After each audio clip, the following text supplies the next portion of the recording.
Tonight, Cy calls himself delusional. We have things, even as Christians, that disagree with our presuppositions. What do? We fall back on our presuppositions. Steve's seen too much Andrew Tate. Who would want to hang out with a woman if it wasn't for the purpose of reproduction? And I've adopted a cat. I have a lion in my basement. Why, hello, my fellow apes. And welcome to LowFruit, where we finally listened to you and improved our audio. Your Patreon money went here. Mwah. How beautiful is it, hey? They're going to miss the lapels. The orgasm on the ears. I know, yeah, exactly. They're going to miss the pure quality that we gave them before. No, I don't think anyone's going to miss that somehow. I don't think so. So what we got today, Reese? What's happening in the world of LowFruit? Well, what we've got today is a presentation on why you shouldn't give evidence to atheists. Is this Saitan? You chose Saitan. I don't know who that is. Oh, for fuck's sake. Why didn't you just... You obviously do know who that is. Presuppositionalism. Again. Okay, so we're probably going to get presuppositionalism. Why didn't you just choose, I don't know... Frank Turek? Frank Turek, Pol Pot. Why didn't you just choose one of them? Pol Pot? Is that the Western version? Damn. And we had to go him for General Mayo. Right, okay, so... When Pol Pot arrived in the US, he changed his name to Pol Pot. Yes, all right, well, if this is awful, this is your fault. It's always my fault. The Think Institute. And as far as a definition of the term, the best way that I found to define the term is to explain the difference between the standard approach of apologetics and what I do. Now, I've got to pause. What term? I don't know. That's how they've started the That's video. how they started the clip. How do we define... Surely the title of the video or something. Well, the title is Don't Present Evidence, isn't it? So what term are you on about, Si? This is obviously from a larger stream. Yeah. But whoever put this video together... They were just like, oh dear. Just start on Maybe we'll get some context as we play on. And as far as a definition of the term, the best way that I found to define the term is to explain the difference between the standard approach of apologetics and what I do. Now, this is what I say to somebody. Somebody says that I don't believe in God. What does the person most often do? They say they give them evidence. I say, where do you hear evidence most often in the secular world? Well, you hear it in different fields, but you might hear that very often in the court of law. In court, who do you give evidence to? You give evidence to the judge or the judge and jury. If an unbeliever comes up to you and says, I don't believe in God, and you give them evidence, who are you saying is the judge and jury? See, like, oh, it's so painful, Reese.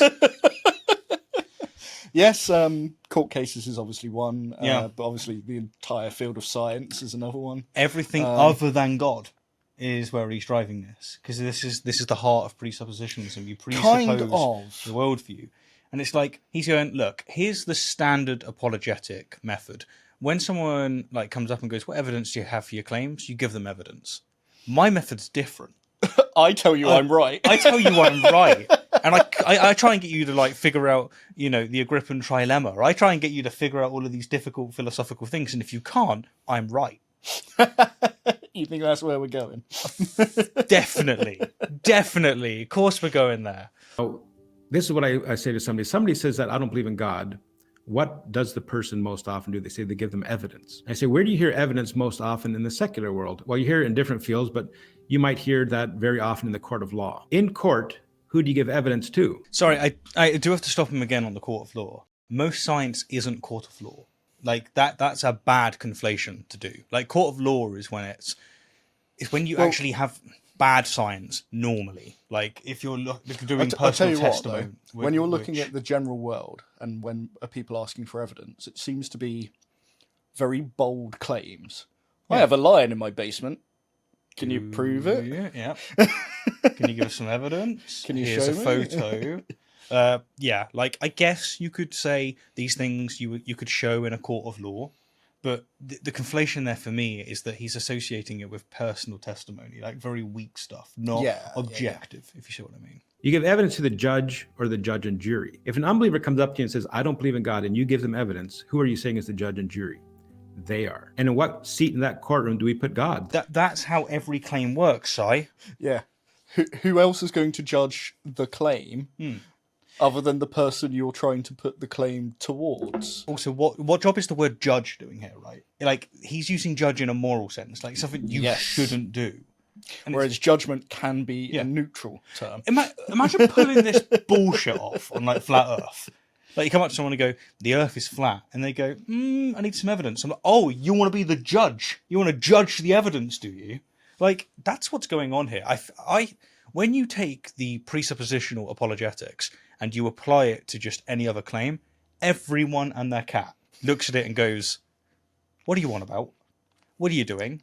No one should take this seriously. No one should bring you on a show and like tolerate such utter nonsense. Like, William Lane Craig is right about this. Presuppositionalism is nonsense. You might as well let him land the point, though, because there's going to be a lot to talk about when he does. Well, I'll let him do it, but I'm just telling you right now that this is the kind of stuff I'd expect on Capturing Christianity.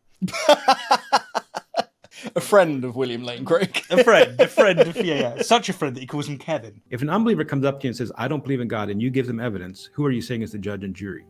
They are. And in what seat in that courtroom do we put God, the Lord of glory? We put him in the criminal's box. No, see, oh, God damn it. Why do you bring me this stuff? Well, here's a point. If you're trying to prove something that a criminal has done, you don't prove it to the criminal. You don't say, right, you are accused of robbing Tesco, so you're going to be the judge. Yeah. You don't go, you have 91 indictments, you have 91 criminal charges, but you are the president. Well, these days. Yeah. But in this section, God is being accused of existing. You can't therefore then put God in the judge's box. I declare that, yes, I do therefore exist. Yes, I do.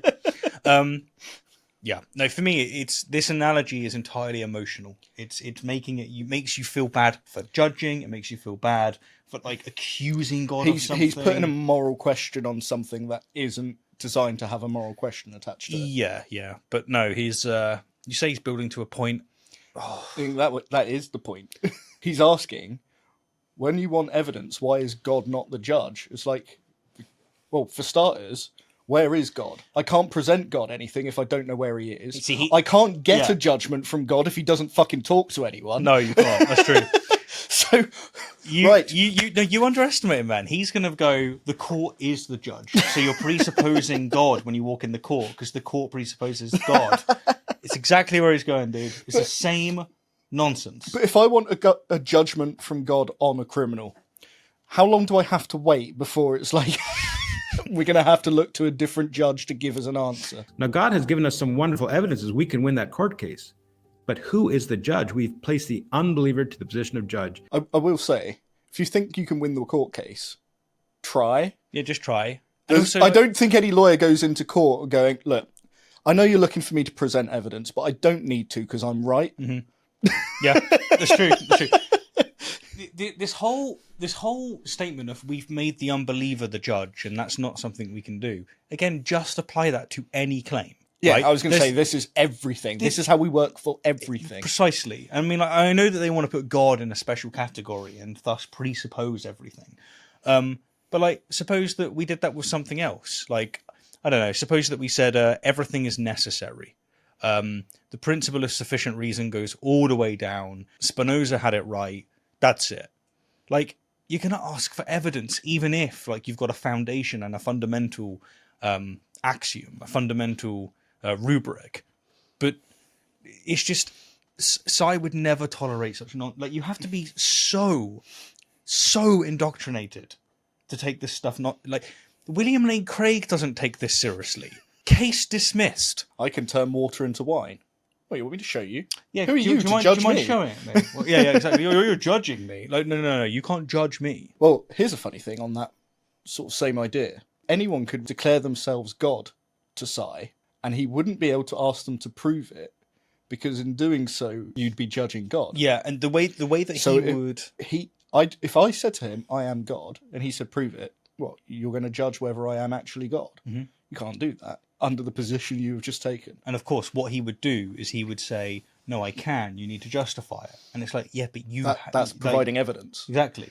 But God doesn't need to provide evidence. But he would say that you're not God. Like he'd presuppose that he's right and That's you're what I wrong. mean. I just start with the conclusion I want It's and just- then never do anything else. Yeah, it is as Sam Harris has put it before. It's just tennis without the net. It's exhausting. No one takes this seriously. It's not tennis without the net, because that implies another player. Yeah, I guess so, yeah. I guess so, yeah. This is Fine. Fine. tennis in a box on your own. It's intellectual masturbation on your own. It's not intellectual. Oh, that's true. Now, God has given us some wonderful evidences we can win that court case. But who is the judge? We've placed the unbeliever to the position of judge, and they could say, yes, your God exists, now I'll worship him. But Oh, my goodness. No, it doesn't. Yes, I need evidence that he exists before I can even consider worshipping him. Yeah, it's like- What's the problem with that? The Earth is a sphere. Yes, now I can believe that. Well, no, it's not. You have to present evidence of the Earth being a sphere. You have to actually, give them a bit of evidence, such as like reference Eratosthenes, like actually show some of the data. Go down to the water and show like how ships disappear at a sufficient distance. Like, talk about celestial bodies and how some of them are visible in the northern hemisphere, but not visible in the southern hemisphere. You have to bring all that together, and then like the person isn't judging in the way, like they're just either convinced or they're not. That's another thing. He needs you to judge so that God has the right to judge you. What I think's going on with pre-subs is they're kind of aware that they are completely incompetent. Yeah. It's like they're playing chess. We're putting forth an argument, they're putting forth the moving pieces around. No, there's two people playing that game. But they know they can't play the game. So what they do is just flip the board and walk away and declare that they've won. Yeah, they're pigeoning. Yeah. The whole way. I guess so. Yeah. So when he says, "Oh, God has loads of evidence, but I'm not going to provide it," he's kind of signalling he has no idea. He can't. Yeah, going with your chess analogy, it is like just like taking the queen and like wiping off 3 pieces, and then when you go, "How did you do that?" You just go, I don't have to explain myself to you. Like, what, you think you're above God? He doesn't want to play the same game as you. You're above He me. doesn't Sorry, know God. how. Yeah. we can win that court case. But who is the judge? We've placed the unbeliever to the position of judge, and they could say, yes, your God exists, now I'll worship him. But it doesn't make sense that God has to bow to them before they'll bow to him. It's not just, I believe it, now I'll worship him. No, that's another problem. That is just an absolute, just an extra thing added. I believe lots of things that I don't worship. Imagine applying that to other things like here's a load of evidence for, suppose that you could prove like the Loch Ness monster, like in their minds it's like immediately you go, it is, I'm gonna go get a prayer mat. There's also this thing of, oh, you want God to bow to you before you'll bow to him. It's like, well, no, I don't need him to bow. I'd like him to at least show up. Yeah. It's such gaslighting. It's like, you're just like, can I have some evidence for that? It's like, oh, you want God to grovel at your feet before he will grovel, before you can grovel to what do you... Look, before I'm going to ask him to pay... You're just tricking me so bad with this shit, man. Before I'm going to ask him to pay taxes, I'd like him to at least turn up to As far as differentiating the two approaches, I say imagine that you put a fossil in between 2 PhD geologists. One's a Christian and one's atheistic. And you put that fossil between the two of them, and the believer looks at that fossil and says, thousands of years, Noah's flood. The unbelieving PhD... I will just say, his dichotomy is already wrong, because you don't just put it in front of a Christian and they go, oh, thousands of years, because Bible. No. That's specifically in front of a creationist whose entire worldview good point. requires the dismissal of evidence. Good point. He's conflated Christian with creationism, which is just wrong. Most Christians are not creationists. Yes, Good catch there. Good catch there. And then, as you said, he's juxtaposing this with the atheist, when actually that's not how it works. Like even with and also like why are they saying that it's off a certain age? It's the evidence they bring, not like their pre-convictions or anything like that. Is he's gone, here's a PhD Christian and a PhD atheist. And what he actually means is someone with a Christian with a PhD in Egyptology and an atheist. Yep. By the atheist, he actually means a Christian that doesn't believe in creationism. That's probably how far his dichotomy's got to now. I think he just means someone who follows the evidence in their field. God has to bow to them before they'll bow to him, because it shows that they are still the judge. As far as differentiating the two approaches, I say imagine that you put a fossil in between two PhD geologists. One's a Christian and one's atheistic. And you put that fossil between the two of them, and the believer looks at that fossil and says, thousands of years, Noah's flood. The unbelieving PhD looks at that same fossil and says, millions or billions of years. The exact same evidence. They're both PhDs in their field. That's not evidence, Si. That's assertions. That's conclusions. That's presuppositions, if you even want to go that far. That's not evidence. They're not saying, here is why I think this is the case. What he's done is they've both got the same starting point, but their worldviews are why they have different conclusions. Yeah. You haven't actually dealt with the evidence factor at all in that. This all makes sense now. For him, evidence is the same thing as presupposing... As an assertion. Yeah, it's just an assertion. He thinks that courts just go, you're wrong, you're right. Bow to me. Yeah, bow to me. If you want me to bow to me, if you want me to bow to you, you'll bow to me first.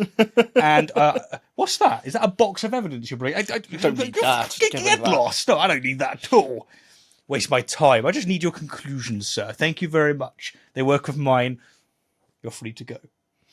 Yeah. So on this note, is what tends to happen is, I know we get something that's radiometrically dated, and the scientists will go, well, that correlates with everything that we've studied. We've run additional tests. This works. Yeah. It must therefore be somewhere in this age range. Yeah. And the PhD creationist in this sense will go, yeah, but that doesn't fit with what the Bible says, so it must be wrong. Yeah. And therefore, nuclear decay rates aren't consistent with everything that we've observed everywhere else. And the real conversation here would be like, the one that believes in the old Earth would be going, well, like there's lots of evidence. For instance, there's trees that are like approaching 10,000 years old with just dendrochronology. Right? Yeah. You can just look at it that way. There's colonies of trees that we can tell very clearly are really, really old, maybe 30,000 years old. This thing Ice that we cores? found here, and we've yep, that's true. This thing that we found here and we've dug up, and why I'm telling you it's old, we find it in the bodies and the digestive systems of a couple of specimens that we found that only existed back then. We can see it via... And what's the other guy got? Yeah, but the Bible. Yeah, but the Bible. And like the way that he's putting those as equivalent. They're equivalent because like he's not spoken about any of the evidence we've just given. He has just presented it as, here's one guy of a conclusion, here's another guy of a conclusion. How do you differentiate between them? Evidence. Let's even go with, they do have the same evidence in front of them. How you analyse that evidence is also important. Again, if you put on the lenses of Bible, you're always going to get one answer. Whereas if you don't put on the lenses and follow where the evidence is going itself, you can reach all manner of conclusions. I entirely disagree with you. I know a lot of Christians and they don't agree on basically anything. Some are okay with slaves, some are not okay with slaves, some are okay with women being in authoritative figures, some are not. Yeah. Very true. In that you're case, right. In that case, you got to them and go, seriously, I need one of you to bow to me with your evidence. And they just go, I've got a Bible. Bible. And then the other person goes, I've got a Bible. And you go, oh, it's close. It's a matchup. It's one of 2,000 different translations. Which translation should I go for? Do you know what you do in that situation? You go, you know what? You're close. I'm gonna really think this through. Which of my intuitions do I like more? Oh, I'm gonna go with your one. Done. I'm gonna write my own Bible with blackjack and hookers. Why do they have vastly different conclusions? I submit not because of the evidence. They have different conclusions because of the beliefs they take to the evidence. You mean the presuppositions that you start with? Yeah. My conclusion is the correct one. The evidence doesn't matter. Why is this Joel guy nodding along to this? I don't know. Whoever this Joel guy is, he's been very absent throughout all of the clips I've seen of him. Is that his only way to tolerate this? I'm not actually sure he's listening. Is it this new trend of Christian content where they just watch someone else and go, amen. End of video. He'd 10 be great million on views. Twitch. He'd be amazing on Twitch. He'd do a fantastic job. I can actually imagine him. Let's shrink him down and put him in the corner of our video. And we'll run it as if he's a Twitch streamer. And we'll just have him in the bottom. This is brain rot. This is presupposition. Yeah.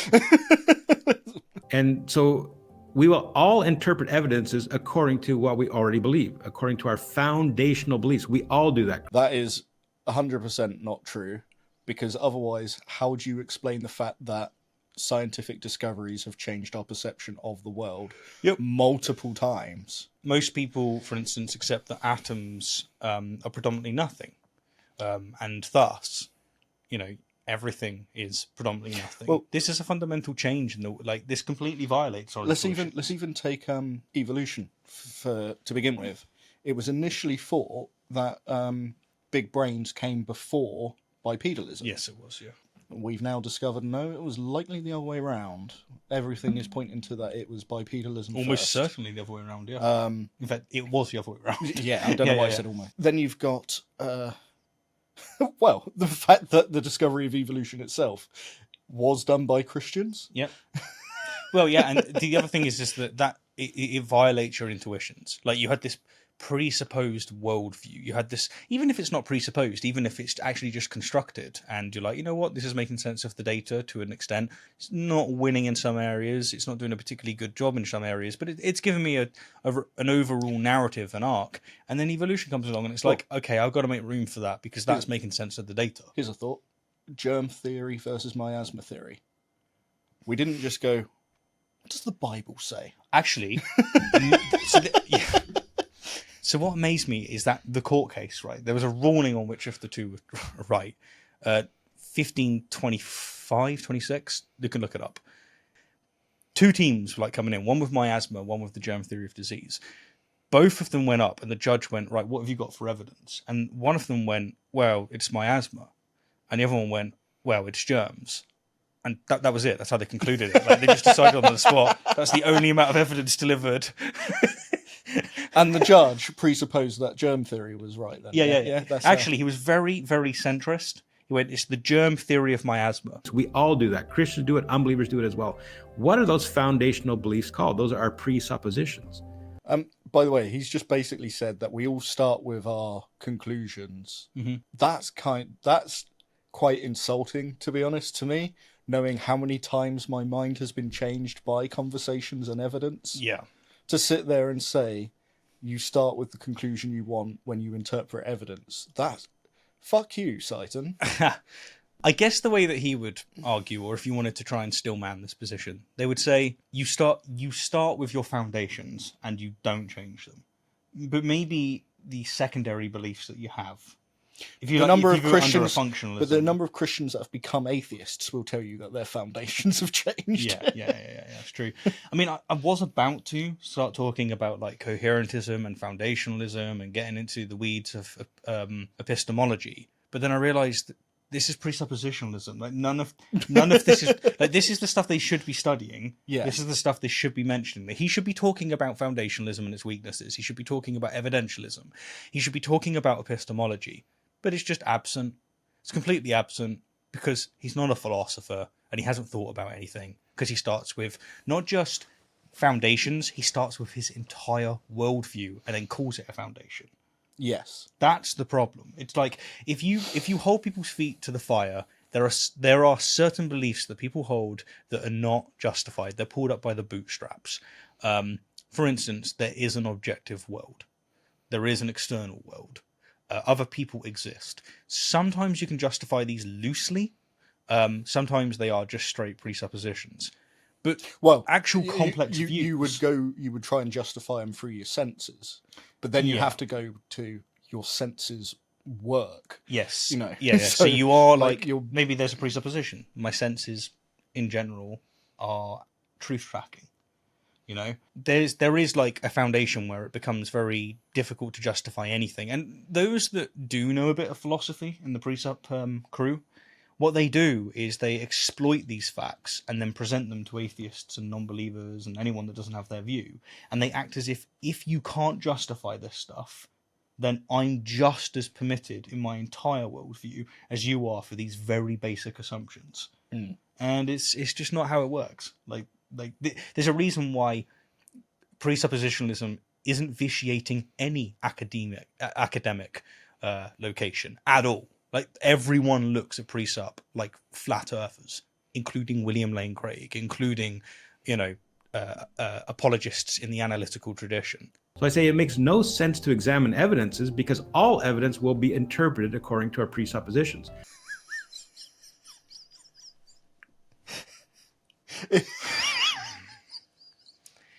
I'll tell you what, if we all worked his way, he wouldn't have even been able to make this podcast because he wouldn't have been able to put anything on the screen. Because there wouldn't be a screen. No. Because how do you think they built computers? It was through testing what worked. Yeah, but I presuppose that they don't need to test it. This is potato. He does look a bit like one. He does. It's like potato and like a man that says nothing but nods. What? Why do you bring me this, man? Can you tell him in the comment section, please, not to bring Presup ever again? You have just guaranteed all of them saying, "Steve, can we have more of this?" If 12 of you say it, I'm done. That's it. I'm finished. I can't be doing this. You can't blackmail our viewers. I'm not blackmailing them, okay? I've just got a conclusion that they're not going to do it. We presuppose and that... we are judging whether or not they do it through our conclusions. So, I'm not letting them judge me. Now, if we have things, even as Christians, that disagree with our presuppositions, what do? We fall back on our presupposition.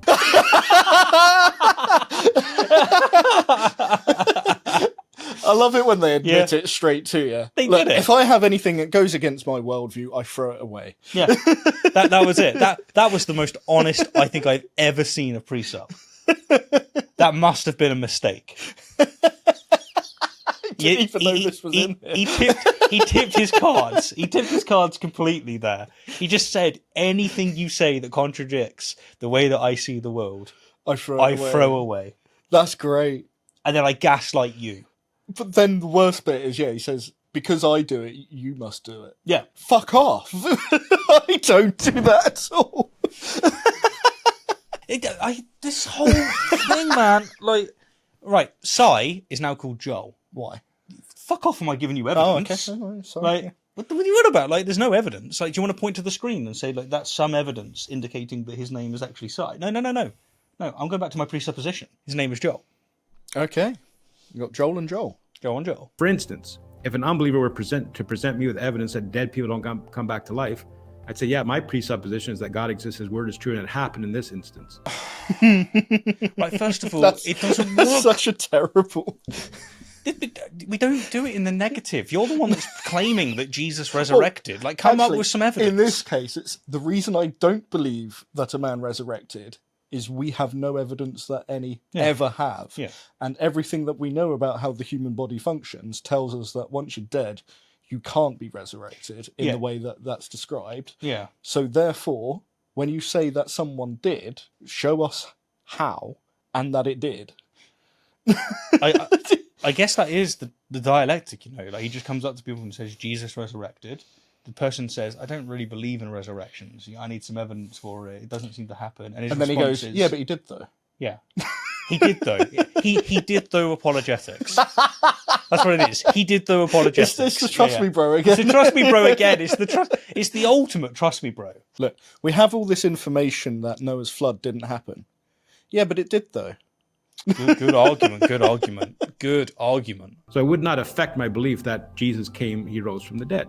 Because my presupposition is that his word is true. Okay, first of all, it's your interpretation of it. Now, fair enough, most Christians interpret that Jesus resurrected. Oh yeah, it's one of the core tenets. Yeah, fair enough. But when he was talking about creationism, that is not a core tenet. Evidenced by the fact, sorry, I can't use evidence, but evidenced by the fact that most Christians are not, in fact, creationists. Well, maybe he would know true Christian then. Yeah, of course they're he not would. Christians. Yeah, of course he would.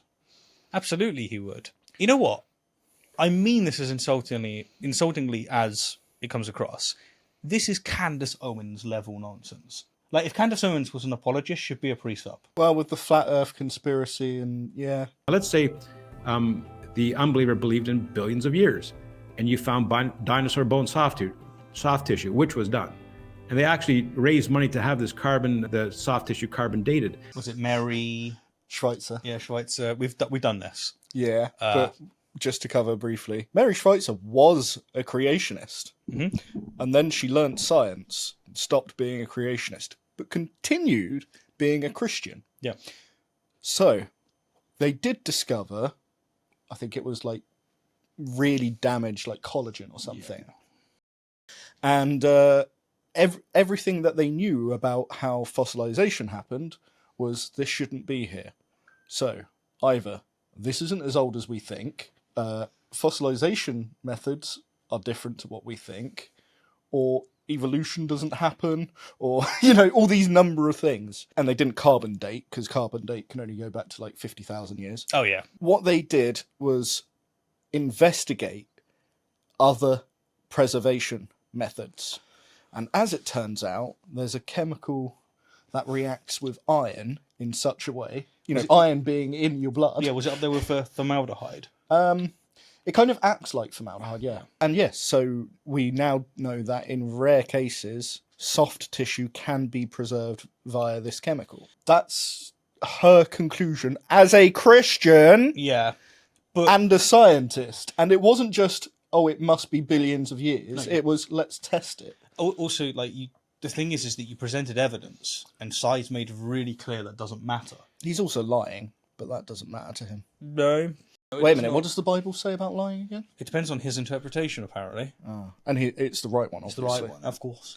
And the paleontologist in charge of that, you can hear it's a phone call, it's on YouTube, you can listen to it. I can tell you now the research wasn't done via a phone call. Do you think that's the way that he sees research being done? Someone rings up his mate and goes, God. You know what? I think he's like, the evidence was presented via a phone call and then they agreed on that phone call. Nah, it must still be billions. And they actually raised money to have this the soft tissue carbon dated. And the paleontologist in charge of that, you can hear it's a phone call, it's on YouTube, you can listen to it. He said carbon dating doesn't work on something that old. Ah, that's true. Right. So what happened was a creationist probably had something with soft tissue in it. Oh, yeah. And tried to send it for carbon dating, and they went, it won't work. And yes, it's because you need, for radiometric dating, what is checked is the difference between parent and daughter material. So if there's no parent material left, all you get is noise. Yeah. And so we know that when you get into a certain age group, you can't measure something. And when the isotope's decayed. Like, yeah. So what he's talking about here is we tried to use the wrong methodology and they told us not to. Yeah. Yeah. You're right. It's like, if you've got trees that are super old, at least 5,000 years old, and suppose that you wanted to just, like, you didn't like it, you've presupposed that it can't be that old. It's like doing dendrochronology, you know, where you cut open a tree and you look at the rings. It's like doing dendrochronology on a fucking table and then complaining about the fact, like, going to see, look, this violates everything we know. Don't use that tool on a table. Like, what are you doing? It's like if you take carbon dating and you try and apply it to something that's well beyond the range. Yeah. The problem is you need to know something about something, and he doesn't. And the reason that we know you can't do it with carbon dating is because all of the other methods work. Yes. And not only do they work, they tend to give the same result. So he had a presupposition that this soft tissue was old for whatever reason. Now, let's say they did carbon date it. For whatever reason, he just made it up. It's presupposition. And it came back to be a young age. Then he would have a presupposition, a rescuing device, which would support his presuppositions that it was old. No, there would be evidence that you can't do the test that you're wanting, because when you then evaluate other things with no parent carbon and of a known date, and you get wildly inaccurate results, it might be because all you're doing is picking up noise. Yeah, and I mean, like, imagine like the first people that was using carbon dating to try it on things that were outside of the range. Like, I reckon, like, I don't know the history of it, but I suppose that, like, if that was happening, and it would have been happening, you would have had a situation where they'd do it and they'd go, this is interesting. Have we just discovered something interesting? Let's figure it out. And then just as time goes on and you try other isotopes, and you that's when you realise, okay, we've figured out what's going on. It doesn't work beyond a range. Like, he's acting like they would just go, nope. Yeah, and he's relaying this in a way that indicates immediately he doesn't even know really what radiometric dating is or how it works. However, he has heard somebody else say that they're all lying about it. Yeah. And because them all lying about it fits in with his worldview, he runs with it. He doesn't care to learn anything. His idea of education is Kent Hovind. It's Matt Powell. Yeah, it's if they've got the same interpretation of the Bible I have, then they're right. Mm-hmm. That's all he's working off of. And he doesn't care to even try and learn anything else. He doesn't need to. He's already right. We all do that. So it makes no sense to examine evidence. And again, It makes no sense to examine evidence. He's just saying it straight. I take it back. This is a good one. He's like telling you straight. You're laughing now. I'm getting more annoyed because because what he's doing each time is saying, look, I don't evaluate evidence. There's no point in doing it, and you don't do it either. No. Like, he's essentially dismissing every field of science by saying, look, you just get whatever result you want. He's winning. He completely wins dumb. because you could go up to him and go, here's evidence that people change their minds. And he's going to go, yeah, but you're presenting evidence and I don't accept evidence. So my view is people don't change their mind. My view is that, yeah, like everyone presupposes. Joel, actually, like, talk to the guy. Like, actually speak. Actually, like, God, you're not this stupid, please. No, he's not that stupid. Look, he's got a lot of books behind him. Oh, he's got a lot of books behind him. That's very, very true. Meanwhile, Sai, just like himself, it's a plank. Yeah, I didn't even know there was a person there. It's just a plank. So it makes no sense to examine evidence. What I do is I look at the presuppositions that we take to the evidence. And what are those presuppositions? Well, you need truth, you need logic, you need reason, you need all of those things. Hang on. Truth tends to be a conclusion based on things. You don't presuppose truth. You need maybe he's saying you need the condition for something to be true. Maybe, yeah. You know, then he's saying you need logic. He's probably going to presuppose like the laws of God logic. for. No, he's going to He's going to be. Most people, when it comes to logic, it's like, yeah, we presuppose the laws of logic. Him, it's going to be, oh, no, you presuppose God, and then the laws of logic. Because the thing is that if you was to presuppose the laws of logic, a conversation could be had, because almost every belief we have is predicated on inferences. I think we do presuppose the laws of logic. Pretty much, yeah. Why? Because what's it? I think the first one that would be easy enough to sort of demonstrate this for would be the law of non-contradiction. Law of non-contradictions. We have no way of testing whether that can be violated. No.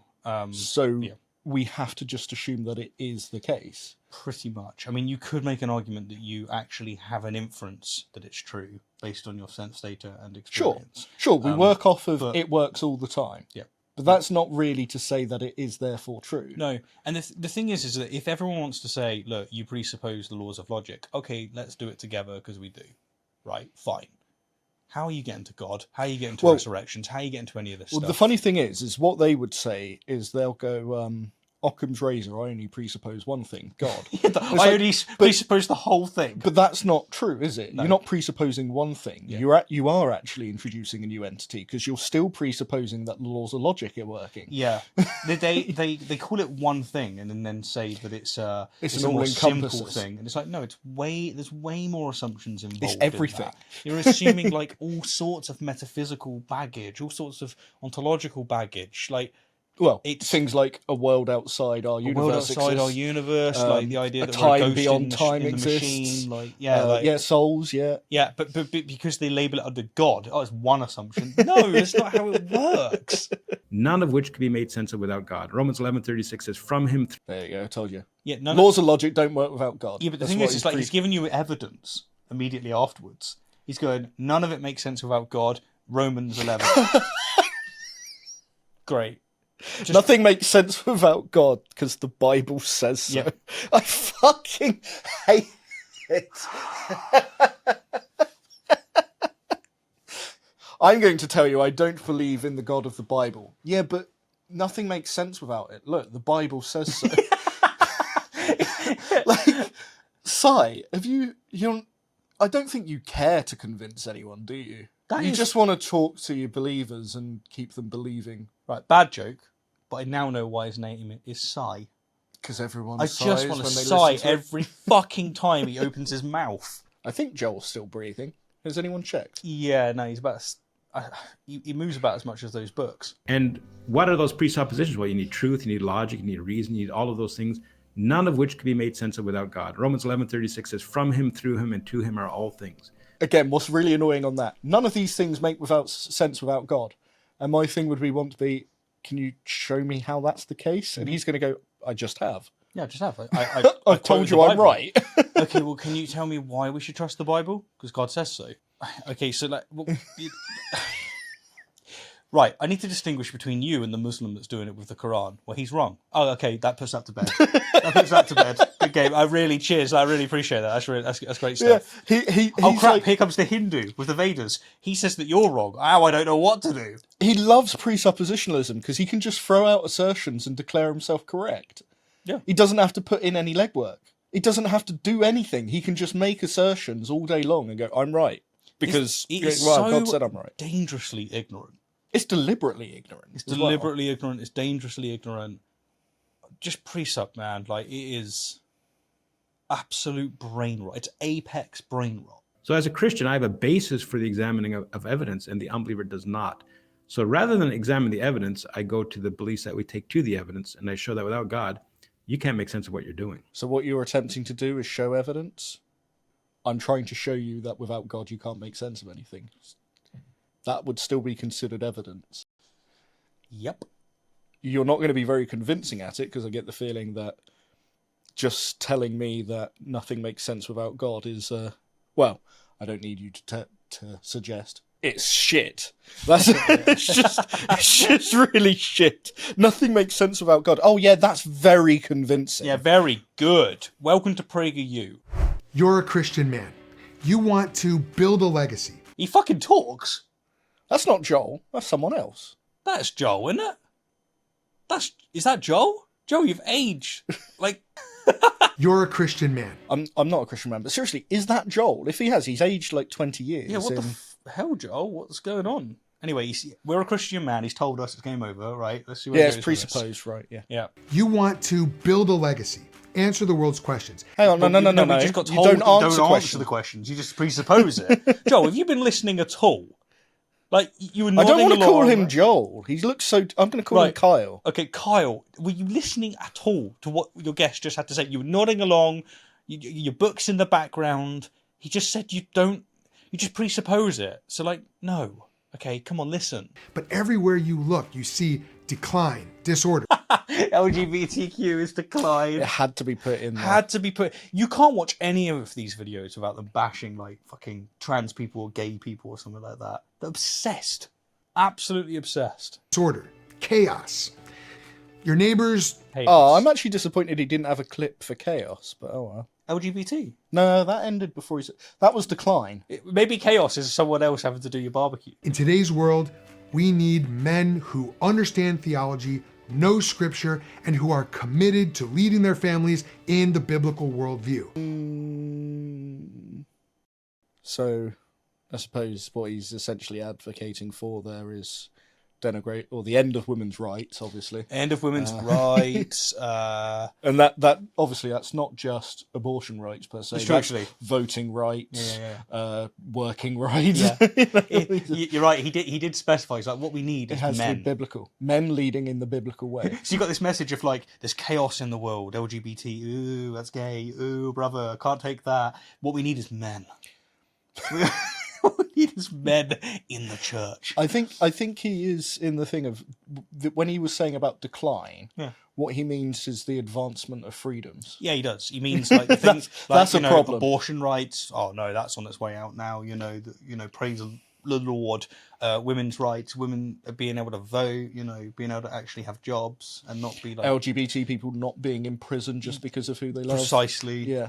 That's decline and chaos. Decline and chaos. But don't worry, the next generation of Christians will go, you wouldn't even have these rights if it wasn't Judeo-Christian values. That is why we're building the Hammer and Anvil Society, the ultimate discipleship community for Christian men. I know some blacksmiths that are going to be very unhappy about that. All right, well, it makes sense now. He's making a men's club.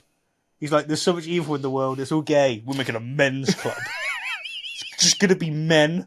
Just being manly all over. There's just so much man. We're going to have barbecues. We're going to like put our heads together in like a kissing position and like just... Was it Paul who basically just said women are shit, I prefer men? Oh, Augustine. Augustine was all over that. I mean, Paul was as well, but like Augustine was like full on like, oh God, who would want to hang out with a woman if it wasn't for the purpose of reproduction? That's disgusting. Everyone would prefer to hang out with a man. Let's start an anvil and hammer club. Make it sound amazing and masculine.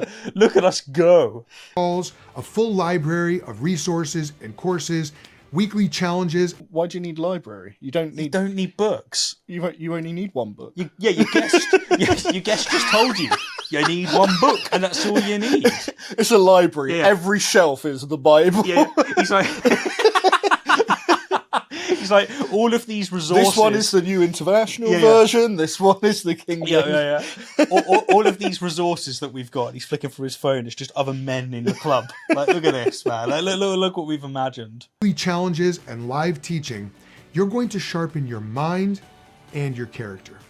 Not really mind. You don't really need your mind. That's a secondary. No, you've just had a whole video explaining how to dismiss evidence. So. Yeah, we don't need that. We get it. We've listened. I'm actually going to stop us there because it looks like the advert is almost as long as the actual video content itself. So okay.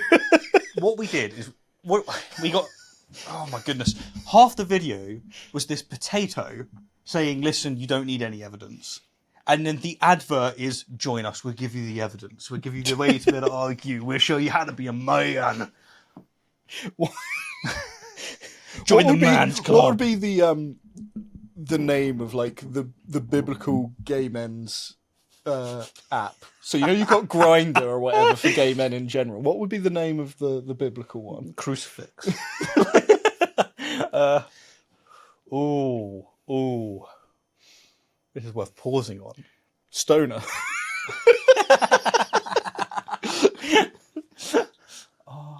There's got to be some good ins. I know the audience are going to come up with some good ones. Well, I'll tell you what. Maybe we'll let the audience. Yeah, go on then. We'll let the audience name it because we're tired. I think. Yeah, this is rubbish. Right. Well, what I think we'll do then is end that one there and say once again, thank you for the microphones. Yeah, hopefully this has improved your quality of life by 5. Maybe your ears sound a lot better now. I hope you enjoy it. And to be honest with you, they should have just presupposed that the other audio was good enough. Yeah, I don't know why you guys wouldn't do that. Gosh, just horrible. I don't. They presented us with evidence that our audio was shit, but I think we can just ignore that. We can go back to the old mics. Everyone falls back on their presuppositions. We've learned. We've absolutely learned. Right, so when are we going to start our own man's club? Because we've got to be able to compete with these people. Isn't that what LowFruit's been so far? Yeah, basically, yeah, I guess so. It would be. I wonder what percentage of our audience are male. I'm just going to presuppose 50-50. I don't need to look at the evidence. It's done. Yeah, completely finished. There you go. Bye! Yeah. Bye!